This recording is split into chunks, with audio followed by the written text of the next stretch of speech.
Hello, my name's Katrina Petit and I've come down from Oban and we are sharing our story about Making Waves, which is a Go For It project that we've just started in Oban and where we're bringing the community together and we're trying new things and we're developing a real sense in the community how the church can, by going outside the walls, can really make a difference, and how we can come together, we can try new things, and we can bring about Jesus in our community.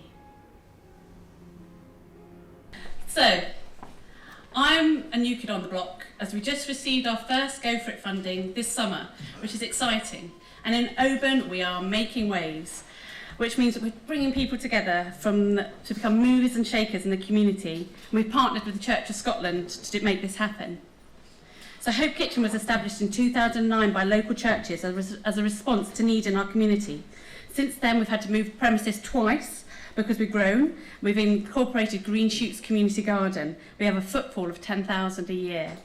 Making Waves provides support and space for some of the most excluded groups to come together, like the Gypsy Traveller community, who often shy away from places that aren't out or outside their own. And we celebrate with them their creativity and enjoy learning from them. This is Mary. She is from the Gypsy Traveller community and as one of our young volunteers, both in the garden at New Hope. She has a flair for language, and after a 6-month placement, she's now gone on to work at the Oban Times. And the activities within our project are often as a result of ideas from participants, and this is how the Beach Clean came about. As a response from the overwhelming generosity of local people, our folk wanted to give something back. So now, through Go For It, we do a weekly beach clean. This winter, we've helped host the Woodland Wonderland in the Green Shoots Garden, where Making Wave participants toasted marshmallows for 1,400 people, and we used the yurt for making craft. Hope Kitchen is a great hub for all sorts of activities to bring everyone in the community together.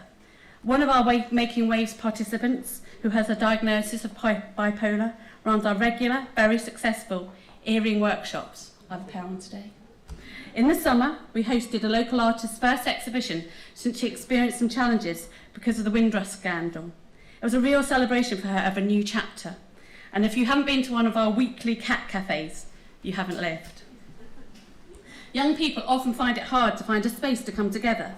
We open the garden in the evenings regularly for young people. This is a group of young people from different churches getting together to eat and worship around a fire. A key part of Making Waves project is recovery, and this can take many different paths. We host suicide prevention groups for both men and women. The football is what they use to decide whose turn it is to speak. Recovery, for some, is nurtured through the Recovery Cafe, partnering with the ADP and Act Action, where people sit and talk about the highs and lows of their week with people who share some of the same experiences. For others, talk comes more easily when doing something, like making a chair or making a bowl. We took part in the Oban Winter Festival celebrating the achievements of people with mental health issues. This included singing, music, storytelling, with the aim of the public getting to understand a bit more about what mental health is and having confidence. The Salvation Army and Hope Kitchen Band practices weekly and hosts concerts every 2 months. And it's amazing the confidence that's grown in people, and the music is brilliant as well. And these evenings are also alcohol-free. For many of the Making Waves participants, school was not a happy place. So we create spaces for people to understand how their experiences and their creativity. And we recently had an amazing visit from a Scottish poet, Stuart Patterson. Again, one size doesn't fit all. Employability placements, as you can see, are really varied. And they're just based on the things that the young people and the older people can grow and nurture. The garden has enormous health benefits. I have to remind myself that at the end of a hard day when my back's really sore. One group that have been particularly blessed by this is the work with people with dementia. Hope Kitchen specialises in growing and making amazing food. We use what we grow, as well as donations from local supermarkets, to make delicious, healthy food. And that's lettuce soup, and it is delicious. We help train and support volunteers and other users of the service to cook, as we want to empower people to make lasting changes.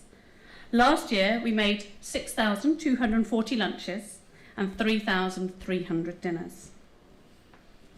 Many of our 50 volunteers come from Oban's Church of Scotland. They are posts on the Board of Trustees, the advisory group, and are regular volunteers for the kitchen and the garden. Their prayer support too is vital. They have shown indeed concern for the community. I'll leave Lawrence with the last word. He sadly passed away. He loved the church. He loved Hope Kitchen. He loved beach cleaning. He embodied the spirit of Making Waves project, as he didn't let his difficulties stop him from making a difference. Thank you.